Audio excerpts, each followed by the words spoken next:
अस्सलाम वालेकुम। बिस्मिल्लाहिर्रहमानिर्रहीम। हम जो है वो इसको दोबारा से कंटिन्यू करने जा रहे हैं। अब ये नेक्स्ट क्वेश्चन इसी से रिलेटेड है। Show the vertical current carrying wire passing through the card. ये एक कार्डबोर्ड है, इसका प्रैक्टिकल भी आपने किया होगा जिसमें से एक वायर को पास कर देते हैं। अब प्रैक्टिकल तो आपने कॉइल के लिए किया था, लेकिन ये वायर के हवाले से है। तो आप जानते हैं कि फ्लेमिंग्स लेफ्ट हैंड रूल जो वो सॉरी जो राइट हैंड रूल होता है, जिसमें जो कि थंब राइट हैंड रूल है, जिसमें थंब रखेंगे in the direction of wire, और फिर हम क्या करेंगे कि जब थंब को नीचे की तरफ रख के फिंगर्स को कर्ल करेंगे, तो जो इसकी डायरेक्शन बनेगी फील्ड की, वो डायरेक्शन इस तरीके से आ जाएगी। यानी कि फिंगर्स आपके ऐसे रोटेट करेंगी, तो ये डायरेक्शन जो होगी वो एंटी क्लॉकवाइज जो है वो आपको दिखाई। तो एक्स वाई के ऊपर भी अगर मैं करता हूँ, तो ये एंटी क्लॉकवाइज की डायरेक्शन का मतलब क्या हो गया कि ये भी ये इस तरीके से, यहाँ से ये यूं जा रहा होगा, और जेड पे भी ऐसे ही होगी। अच्छा, अब यहाँ पे एक चीज जो इम्पोर्टेंट है, कॉन्सेंट्रिक सर्कल्स आएंगे सारे। अच्छा, एक चीज जो इम्पोर्टेंट है जो कि हम यहाँ पे देखना चाहेंगे, वो ये कि पॉइंट वाई के ऊपर अगर मैं ये देखता हूँ तो स्ट्रेंथ ऑफ द फील्ड कम होगी, और जेड पे कम होगी, और वाई के ऊपर स्ट्रेंथ ऑफ द फील्ड जो होगी वो ज्यादा होगी, और एंटी क्लॉकवाइज। करंट डायरेक्शन देखिए डाउनवर्ड जा रहा है कार्डबोर्ड पे। Sketch the card the pattern of the magnetic field produced by the current in the wire, तो हमने कर दिया। Sketch should be suggested the variation in the strength of the field show. अच्छा, अब स्ट्रेंथ ऑफ द फील्ड को अगर show करना चाहो, तो देखिए शो करने का मतलब ये है कि जब आप करीब वाले रीजन में होंगे तो सर्कल्स क्लोज होंगे और ज्यादा बनेंगे करीब वाले। तो उससे दूर गए तो सर्कल्स जो है वो क्या होंगे, एक दूसरे से दूर होते जाएंगे। और दूर गए तो ये और दूर, और इससे दूर जाएंगे तो और दूर होते जाएंगे। यानी कि जैसे जैसे अवे मूव करेंगे, सर्कल्स जो होंगे वो क्या होते जाएंगे, बड़े होते जाएंगे और एक दूसरे से अवे। देखें यहाँ पे सर्कल क्लोज है, यहाँ पे अवे जा रहे हैं, तो इसका मतलब क्या है, यहाँ पे strength of the field, magnetic field की स्ट्रेंथ भी ज्यादा होगी, और यहाँ पे मैग्नेटिक फील्ड की स्ट्रेंथ जो है वो कम होगी। तो इन्होंने जो मेंशन किया हुआ उसके रिलेटिव लिया। Using your knowledge to investigate the magnetic field around the bar magnet, suggest an experiment to confirm that you have drawn a correct pattern in the direction। तो ये अब आपको बार मैग्नेट से related है। इसके अंदर अगर आपने बार मैग्नेट के अक्रॉस मैग्नेटिक फील्ड्स ड्रॉ करनी है तो बहुत ही आसान सा तरीका है। एक कंपास होता है, यहाँ पे आप नॉर्थ पोल रखते हैं, यहाँ पे साउथ, तो इसको आप एक्सप्लेन कर सकते हैं। First we place the compass to the north side, और इसकी इंडिकेशन ऐसे आ रही होगी, फिर you will make a point है, इसके ऑपोजिट डायरेक्शन में दे रहा होगा, फिर आप इधर रखेंगे, कंपास को ऐसे प्लेस करेंगे कि वो इस पॉइंट को इंडिकेट कर रहा हो, फिर कंपास को ऐसे प्लेस करेंगे वो इसके बैक के ऊपर। ये तो ये पॉइंट्स लगाते जाएंगे और इंडिकेशन आपको मिलती जाएगी, और ये इंडिकेशन बैक एंड के ऊपर रिवर्स होके साउथ के ऊपर पहुंच जाएगी। तो ये जो आपके पास नडल्स होंगी, इनकी जगह आप पॉइंट्स लगा लेंगे यहाँ पे कंपास के एंड के ऊपर, और जब आप इसको रिमूव करेंगे तो when you make a specific curve for north and south pole, so you will find a magnetic line of forces traveling from north to south in the given magnet। Clear? तो इसको इसको आपने wording में यहाँ पे explain कर, the current carrying wire is inserted vertically through the card wire. एक current carrying wire है और एक कार्ड के अंदर से वो बाहर निकल रहा है। Suggest wire there is now a force on the wire x. तो ये कह रहे हैं कि ये जो कार्डबोर्ड था, इसमें से जो पॉइंट वाई था, यहां पे हमने एक और वायर जो है वो इंसर्ट कर दिया। ये वायर एक और आ गया इसके साथ, और ये जो वायर इसके साथ आया है, इसको इसको फिर से बनाना। ये जो वायर ए यहां से हमने इंसर्ट किया, इसके अंदर चला गया, और ये यहां से ए यूं बाहर गया, तो ये दो वायर आ गए। अब ये जो वायर वाई है, इसके मुताबिक क्या कह रहे हैं कि this wire suggest why there is now a force on wire x। तो मैं जब ये करूंगा तो वायर x के ऊपर क्या चीज लगेगी, फोर्स लगेगी, और करंट कहाँ फ्लो कराना है ये भी देखिए। The second current carrying Y inserted vertically through card Y. अब यहाँ पे देखिए कि जब मैं ये रख दूंगा, तो रखने के बाद इसमें से मैं करंट पास करूँ, करंट कैरिंग है, अगर ये डाउनवर्ड्स करंट आ रहा है, तो मैंने आपको बताया था कि if the direction of the currents are same, तो दे विल सेम डायरेक्शन के ऊपर वायर्स जो हैं वो क्या करेंगे, एक दूसरे को अट्रैक्ट करेंगे। अगर डायरेक्शन सेम है तो ये एक दूसरे को क्या कर रहे होंगे, अट्रैक्ट कर रहे होंगे। करंट के फ्लो के लिए मामला जो है वो उल्टे हो जाते हैं। सेम डायरेक्शन में हमारे जहन में आता है रिपेल करेंगे, लेकिन ये क्या कर रहे होंगे, अट्रैक्ट। और अगर ऑपोजिट डायरेक्शन है करंट्स की, एक ऊपर जा रहा है और एक नीचे आ रहा है, तो they will repel each, force of repulsion होगी। तो यहाँ पे चाहे रिपल्जन हो चाहे अट्रैक्शन हो, फोर्स एग्जिस्ट करेगी। तो करंट कैरिंग वायर जो है उनकी मैग्नेटिक फील्ड जो है, कि their magnetic fields interact with each other. यहाँ पे क्या होगा, their magnetic fields interact interact करेंगी each other and apply force। अब ये क्या कह रहे हैं, the wire X is move to Z. अब जो वायर वाई था उसको आपने वहां से निकाला और कहां पे, it still carries same current, Z के ऊपर लगा दिया। अब ये क्या कह रहे हैं, indicates whether the force on x is now smaller और ग्रेटर और सेम। जो वायर एक्स था उसको यहां से निकाल के हमने जेड पे, अब यहां बताइए अगर मैं जेड पे रखता हूं तो जेड पे रखने से अभी भी डिस्टेंस क्या है दोनों के, ऑलमोस्ट सेम है। जिसका मतलब क्या है कि now the force again remains the same, force जो है वो सेम ही रहेगी, इसमें कोई चेंज नहीं आएगी। चेंज फोर्स में ग्रेटर हो सकता होगी जब डिस्टेंसेस बिटवीन द वायर्स क्या कर रहे हैं, रिड्यूस, और स्मॉलर कब होगी, जब डिस्टेंसेस इंक्रीज।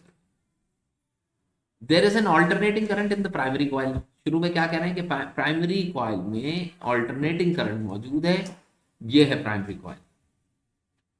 तो इसमें ट्रांसफार्मर आपको दिया हुआ है, तो देखिए ये प्राइमरी कॉइल है, इसमें आपने इनपुट वोल्टेज दिया, और उमूमन हम जो वोल्टेज इनपुट दे रहे होते हैं वो कौन सा होता है, ऑल्टरनेटिंग करंट वोल्टेज। देखो ऑल्टरनेटिंग करंट दे रहे हो, तो जब इसमें ऑल्टरनेटिंग, तो उसके रिलेटिवली मैग्नेटिक फील्ड जो होंगी वो यहाँ से ट्रेवल करती हुई इसके अंदर एसोसिएशन होती है, तो ये यहाँ से पहुंच के यहाँ से वापस आती है। चेंज ऑफ मैग्नेटिक फील्ड से इसमें क्या चीज इंड्यूस हो जाएगा, वोल्टेज करंट, और ये भी ऑल्टरनेटिंग ही करंट इंड्यूस। तो क्या करें, tick the box. Soft iron core best describe the magnetic field in the core and magnetic field in the secondary coil। देखिए ये सॉफ्ट आयरन कोर के अंदर भी फील्ड, असल में तो ये कोर क्या काम कर रहा है, फील्ड को पॉइंट ए से उठा के पॉइंट बी तक, कॉइल बी तक पहुंचा रहा है सॉफ्ट आयरन, और सेकेंडरी कॉइल। अब ये क्या कह रहा है कि सॉफ्ट को मैग्नेटिक फील्ड इनसाइड सॉफ्ट को कंटिन्यूसली इंक्रीज। अब बताइए सॉफ्ट कोर में क्या इंक्रीज डिक्रीज हो रही होंगी मैग्नेटिक फील्ड, और कंटिन्यूअली, कंटिन्यूअली का मतलब क्या है, कॉन्स्टेंटली, यानी कि मुस्तकिल तौर पे इंक्रीज डिक्रीज हो रही होंगी, यस। क्योंकि मैग्नेटिक फील्ड इंक्रीज, क्योंकि ये फ्लक्चुएशन हो रही है, इलेक्ट्रॉन पहले फॉरवर्ड जा रहा है, फिर इलेक्ट्रॉन बैकवर्ड जा रहा है, और फिर दोबारा से फॉरवर्ड। तो इसका मतलब क्या है कि इसकी एक सर्टेन फ्रीक्वेंसी है, तो करंट पहले इंक्रीज हो रहा है फिर डिक्रीज हो रहा है। तो एक खास रेट से जब करंट कम और ज्यादा होगा तो मैग्नेटिक फील्ड की अपनी स्ट्रेंथ भी क्या होगी, कम और ज्यादा होगी। कंटिन्यूअसली, कंटिन्यूअली इंक्रीजिंग भी नहीं है, डिक्रीजिंग भी नहीं है, और जीरो भी नहीं है। तो इसका मतलब क्या है कि ये दोनों केसेस सेकेंडरी कॉइल के अंदर भी, भाई सॉफ्ट आयरन कोर जो है वो बेसिकली कैरियर है मैग्नेटिक फील्ड का, जो कि सेकेंडरी कॉइल तक उसको क्या कर रहा होगा, पहुंचा रहा होगा। State and explain effect of output from the secondary coil.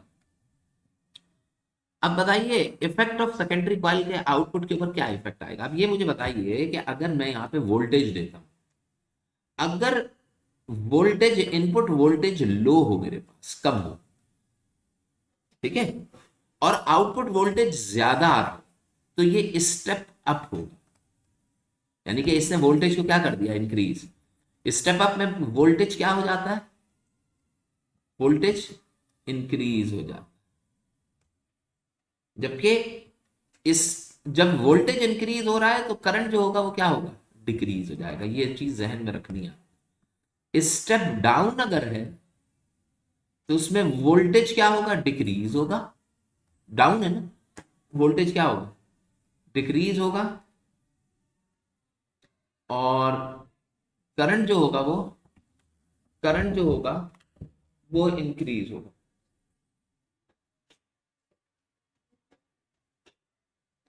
तो अब यहाँ पे करंट जो होगा वो यहाँ पे अगर वोल्टेज डिक्रीज हो रहा है तो करंट क्या हो रहा होगा, इंक्रीज, लेकिन फ्रीक्वेंसी रिमेन्स द सेम और कांस्टेंट है। अब यहाँ पे क्या कह रहा है, state and explain the effect of output, output पे क्या इफेक्ट आएगा from the secondary coil increasing the voltage. अगर मैं प्राइमरी कॉइल का वोल्टेज बढ़ाता हूं तो जाहिर बात है जब प्राइमरी पे वोल्टेज बढ़ाओगे तो फील्ड की स्ट्रेंथ बढ़ेगी, तो सेकेंडरी कॉइल का भी वोल्टेज क्या हो जाएगा, इंक्रीज कर जाएगा। तो आउटपुट क्या लिखोगे तुम, इंक्रीजेस लिखोगे। ठीक है, और एक्सप्लेनेशन क्या होगी कि if we increase the voltage, increase in primary, increase in secondary. Replacing alternate, अब मैं क्या कर रहा हूं, ऑल्टरनेटिंग करंट की जगह मैंने प्राइमरी कॉइल पे डायरेक्ट करंट दे दिया। अब डायरेक्ट करंट का मतलब क्या हो गया कि कांस्टेंट करंट है। जब कांस्टेंट वोल्टेज आया तो field, magnetic field, F field जो होगी, मैग्नेटिक फील्ड को बी से रिप्रेजेंट करते हैं, वो भी क्या हो जाएगी, कांस्टेंट हो जाएगी। और जब मैग्नेटिक फील्ड कांस्टेंट हो गई, अब जब मैग्नेटिक फील्ड कांस्टेंट हो गई तो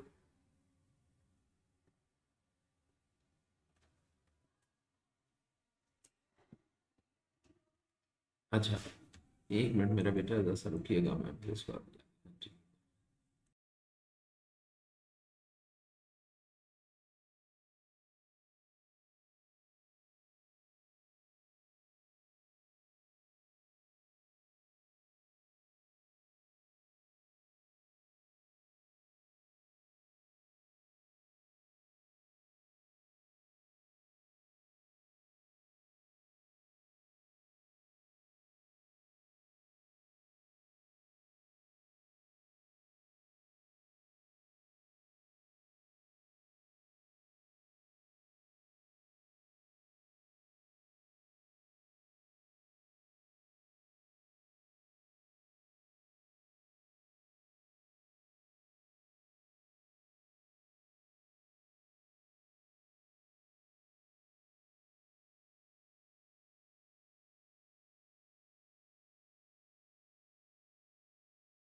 अच्छा बेटा, तो अब हम जो है वो ऑल्टरनेटिंग, जब तुम्हारे पास कांस्टेंट मैग्नेटिक फील्ड होगी तो फील्ड चेंज नहीं होगी।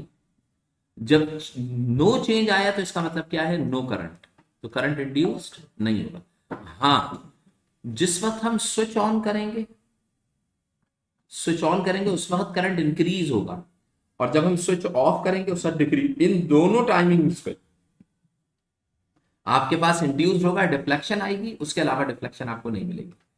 तो इसके ऊपर आपके पास आउटपुट जो होगा वो क्या आ रहा होगा, 0 वोल्ट, नो डिफ्लेक्शन।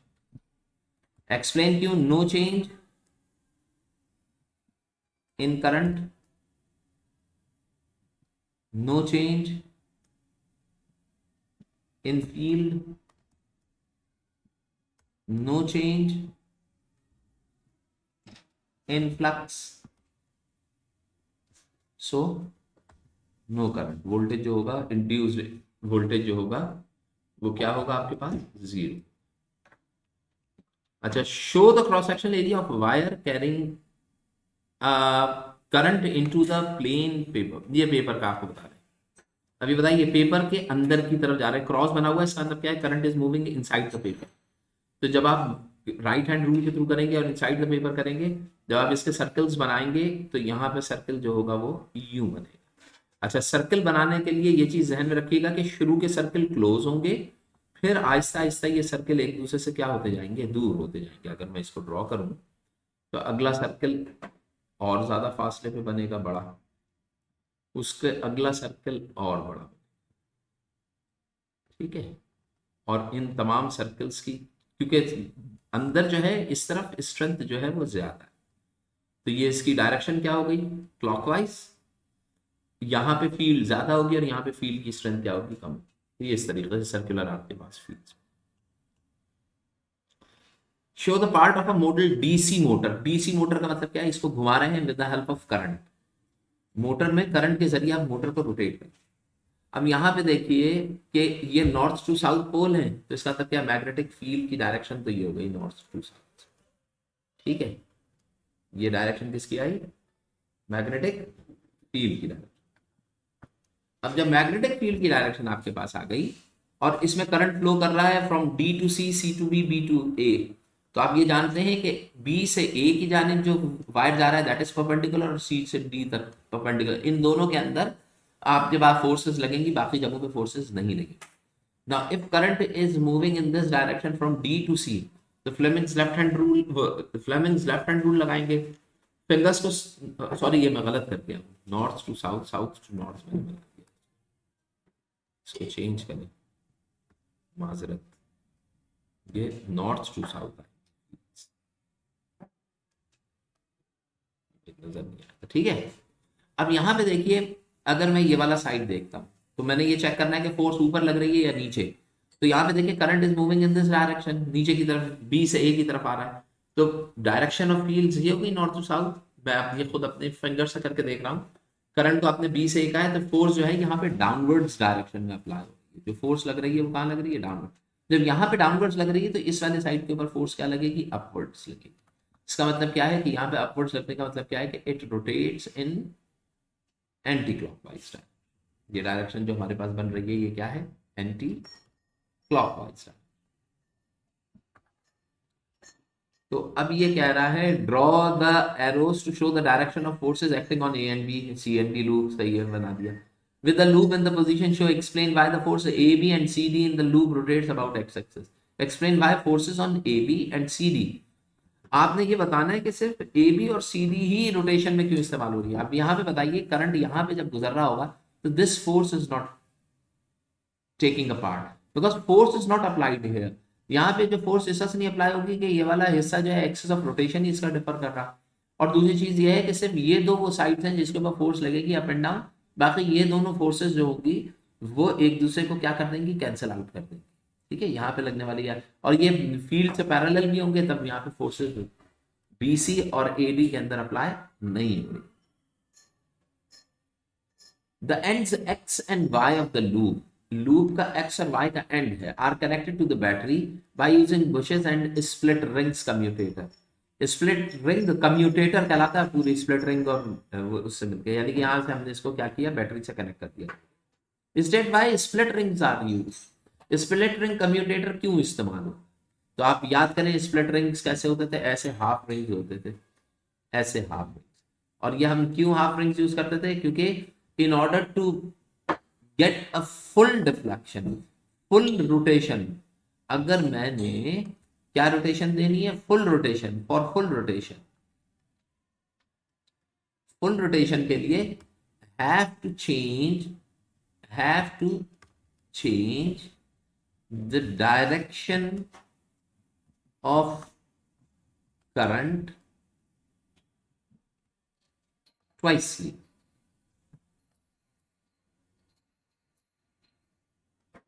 ट्वाइसली, ठीक है, तो आपने ट्वाइसली डायरेक्शन ऑफ करंट को क्या करना है, चेंज करना है, यानी कि हैव टू चेंज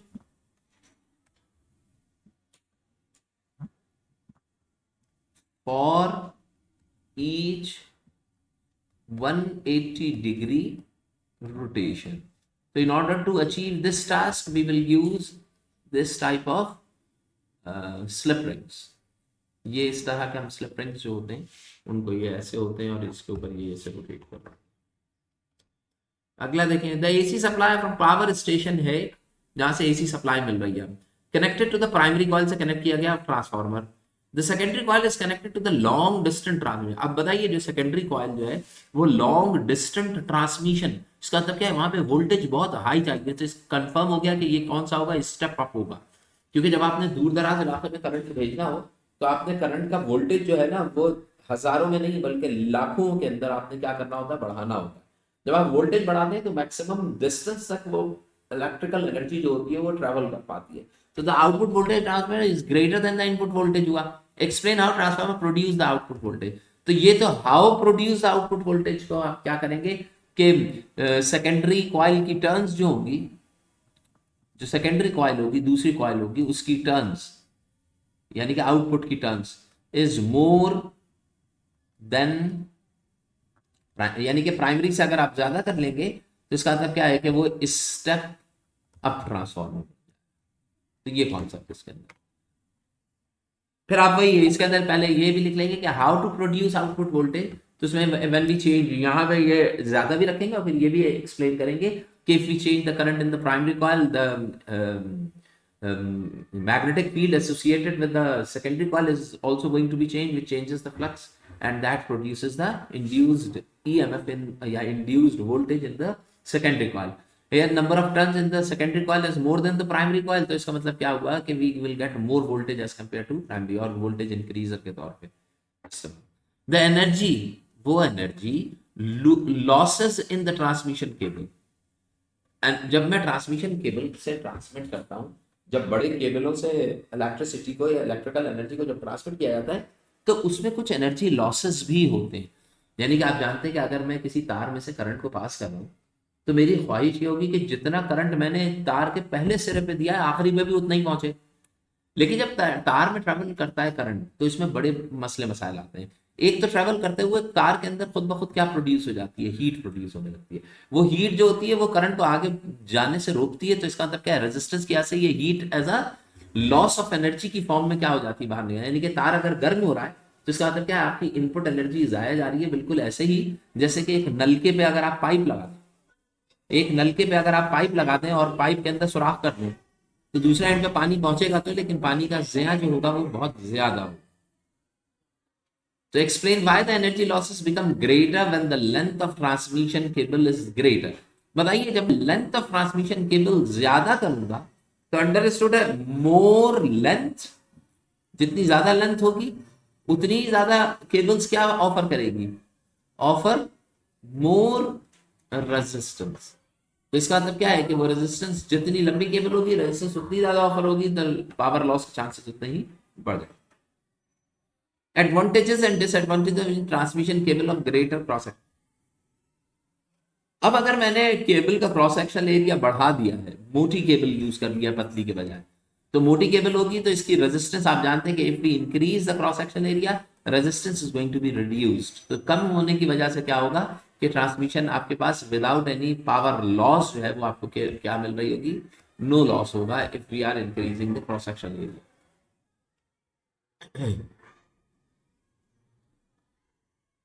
यहाँ पे क्वेश्चन नंबर 9 ये दे रहे हैं, 9 भी इसी तरीके से है। Describe the experiment show the magnet can be used to produce solenoid magnetic induction। ये तो डायग्राम हो गया। अब यहाँ पे देखिए एन अल्टरनेटिंग करंट पी आप दे रहे हैं। यहाँ पे अगर आप काउंट करें तो यहाँ पे नंबर ऑफ टर्न्स जो हैं वो लेस हैं और यहाँ पे नंबर ऑफ टर्न्स जो हैं वो ज्यादा हैं। तो आउटपुट वोल्टेज जो आपको मिल रहा होगा वो ज्यादा मिलेगा। इसका मतलब क्या है, स्टेप अप होगा। करंट जो होगा आई की वैल्यू को रिड्यूस कर जाएगी।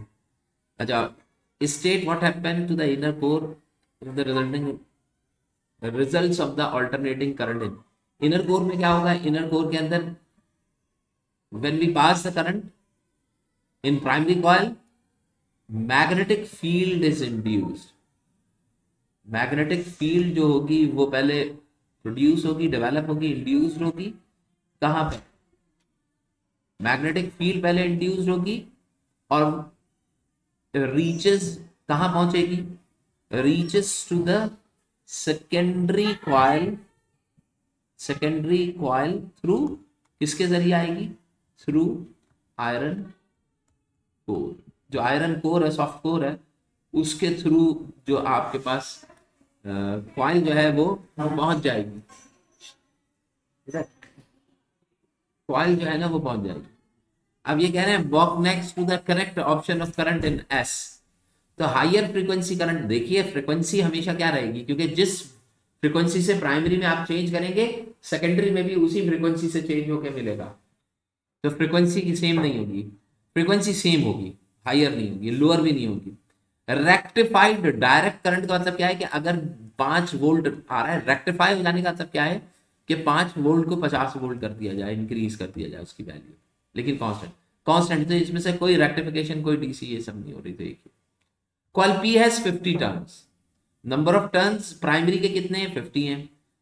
अच्छा, और अप्लाइड वोल्टेज यानी कि वोल्टेज एट प्राइमरी कॉइल जो है, और इसका जो करंट है आई, वो कितना है, करंट इन प्राइमरी कितना है, इतना है। Coil S has 20 turns, coil S में यानी कि सेकेंडरी कॉइल में 20 टर्न्स है। Calculate the current in S, यानी कि आई ऑफ एस मालूम करो, अज्यूमिंग दैट द टर्न्स है 100%, और ये होता है अमूमन 100% एफिशिएंट होता है, एनर्जी लॉस 0 होता है। तो अब आपके पास क्या करेंगे हम कि इसके अगर सॉल्यूशन के लिए मैं जाऊं तो मेरे पास इनपुट वोल्टेज है, देखिए सेकेंडरी टर्न्स जो है वो 200 है, 50 के 200, 50 का 200 का मतलब क्या हो गया कि 4 टाइम्स हुए ये। अगर ये 4 टाइम्स हुए तो इसका मतलब क्या है, वोल्टेज भी कितने टाइम्स होना चाहिए, 4 टाइम्स होना चाहिए, यानी कि 1248 48 वोल्ट प्रोड्यूस होगा। लेकिन ये मैं करके बता देता हूँ। अगला फॉर्मूला क्या है, N S upon N P is equal to V S upon V P, ये फॉर्मूला। तो एन एस कितना है 200, एन पी कितना है 50, वी एस कितना है वोल्टेज मालूम करना है, और प्राइमरी पे कितना है वीपी 12 वोल्ट। तो 0 से 0, 5 का 5, 5 चौक 20, 12 चौक 48। तो वोल्टेज सेकेंडरी जो है वो 48 वोल्ट के बराबर आ जाएगा आपके पास, ठीक है भाई। तो ये तो आ गया वोल्टेज, लेकिन आपको वोल्टेज नहीं, आपको क्या चाहिए, सेकेंडरी में करंट आई एस चाहिए। तो आप जानते हैं कि पावर इन प्राइमरी और पावर इन सेकेंडरी दोनों आपस में क्या होंगे, इक्वल। अब पावर का फॉर्मूला आप जानते हैं, V इंटू आई होता है, यहां पर भी क्या होगा, V इंटू आई। जब प्राइमरी होगी तो power of primary current of primary, और power of secondary current of secondary. तो अब ये बताइए कि यहाँ पे अगर मैं power of voltage of primary देखूं तो वो आया था 12 volt, multiply by current of primary ऊपर दिया हुआ है, करंट कितना है 0.5 ampere is equal voltage secondary कितना है 48, multiply by current in secondary मालूम कर। तो 12 को हाफ से मल्टीप्लाई करेंगे तो 6 आ जाएगा, और इसको डिवाइड कर देंगे किस चीज से, 48 से, तो 6 1/8 आ जाएगा। और 1/8 का मतलब क्या हो गया कि अगर हम 1/8 करें तो आपके पास रिजल्ट आएगा 0.125 एम्पियर्स। तो आपके पास आंसर आ जाएगा 125 एम्पियर्स। अभी बताइए, जो ये था ये स्टेप, ये जो दिया गया है, ये आपको समझ में आ रहा है कि ये स्टेप अप है। स्टेप अप का मतलब क्या है, वोल्टेज जो है वो बढ़ेगा और करंट जो है वो क्या हो जाएगा, कम हो जाएगा। तो बताइए, पहले 0.5 एम्पेयर करंट था प्राइमरी पे, सेकेंडरी पे करंट 0.5 से कम होकर 0.125 आ गया। तो इसका मतलब क्या, करंट जो हो गया वो रिड्यूस कर गया। तो इसके रिलेटिवली भी ये कॉन्सेप्ट ठीक है। ये स्टेप डाउन है, मैंने देख के ही बता दिया। स्टेप डाउन कैसे बताया ट्रांसफॉर्मर को, क्योंकि इसमें नंबर ऑफ टर्न्स प्राइमरी की क्या है, ज्यादा है, और नंबर ऑफ टर्न्स सेकेंडरी की क्या है, कम। तो अब यहां बताइए, ये 40,000 टर्न्स है और ये कितने हैं, 2,000। यहाँ पे इनपुट वोल्टेज दूंगा वीपी, और ये क्या होगा, वीएस वोल्टेज, वोल्टेज रिड्यूस कर रहा हूं। अब ये क्या कह रहे हैं, when P is connected 230 volt के ऊपर and supply there is EMF across, तो क्यू जो है वो जनरेट हुआ है, हम आउटपुट दे रहे हैं। ये ट्रांसफॉर्मर उमूमन आप समझते हैं कहाँ लगा होना चाहिए, ये मोबाइल के चार्जर में हो सकता है। क्यों, क्योंकि मोबाइल के चार्जर के लिए जो हमें आउटपुट चाहिए होता है वो 5 से 8, 8 से 10 वोल्ट तक चाहिए होता है, जबकि इनपुट 240। तो इसका मतलब क्या, वोल्टेज को रिड्यूस करना है ना। तो इसका मतलब क्या है कि वहां पे आपका shut down transformer. Calculate the size of EMF, EMF कितना जनरेट हो। अगर मेरे पास वोल्टेज प्राइमरी पे मैं दे रहा हूं 230 वोल्ट, और number of turns in primary आ रहे हैं 40,000,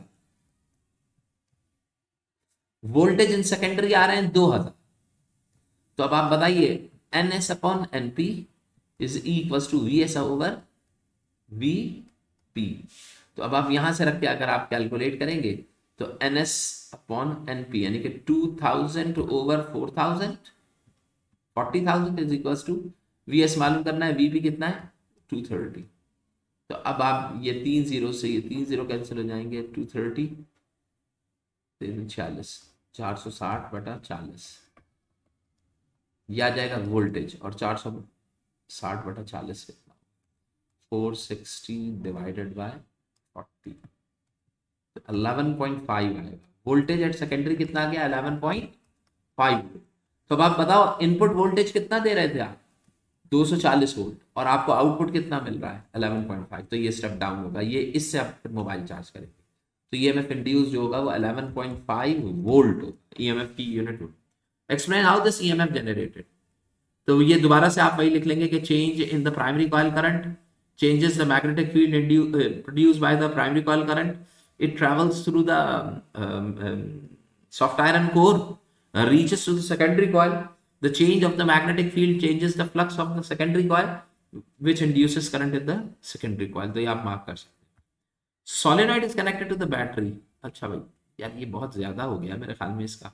इसको अब जो है वो हम यहीं तक रखते हैं, क्योंकि बाकी क्वेश्चंस भी इसी से रिलेटेड है। इसको हम आगे कंटिन्यू करेंगे पेपर के हवाले से। जितनी चीज़ें हमने डिस्कस की हैं इनको अगर आप एक दफ़ा देख लेते हैं तो आपके लिए ये खासा हेल्पफुल होगा। अब देखिए, जैसे एक ये क्वेश्चन दिया हुआ है, ये कह रहे हैं नेम द, ये लास्ट क्वेश्चन देख लेते हैं। Name the process that causes potential difference across the solenoid movement of near by. यहाँ पे एक मैग्नेट रख लिया है, मैग्नेट को मैं बार बार हिला रहा हूँ, नॉर्थ पोल को आगे पीछे करता हूँ। अगर मैं करीब लेके जाता हूँ तो आपको यहाँ पे डिफ्लेक्शन दिखाई देगी, ये निडल जो होगी ऐसे आ जाएगी। क्यों ऐसे आई है? इसके मूव करने से मैग्नेटिक फील्ड इंक्रीज हुई, चेंज ऑफ फ्लक्स हुआ, और चेंज ऑफ फ्लक्स से क्या इंड्यूस किया? Current, change of flux. अच्छा, अब ये जो प्रोसेस हमने किया है ना, चेंज ऑफ फ्लक्स क्या चीज इंड्यूस कर देगा? करंट प्रोड्यूस कर देगा। वाई? ये जो हमने प्रोसेस किया है इसको हम कहते हैं इलेक्ट्रोमैग्नेटिक इंडक्शन। तो ये कौन सा फिनोमेना है? इलेक्ट्रोमैग्नेटिक इंडक्शन है, जिसके थ्रू हम करंट इंड्यूस करते हैं।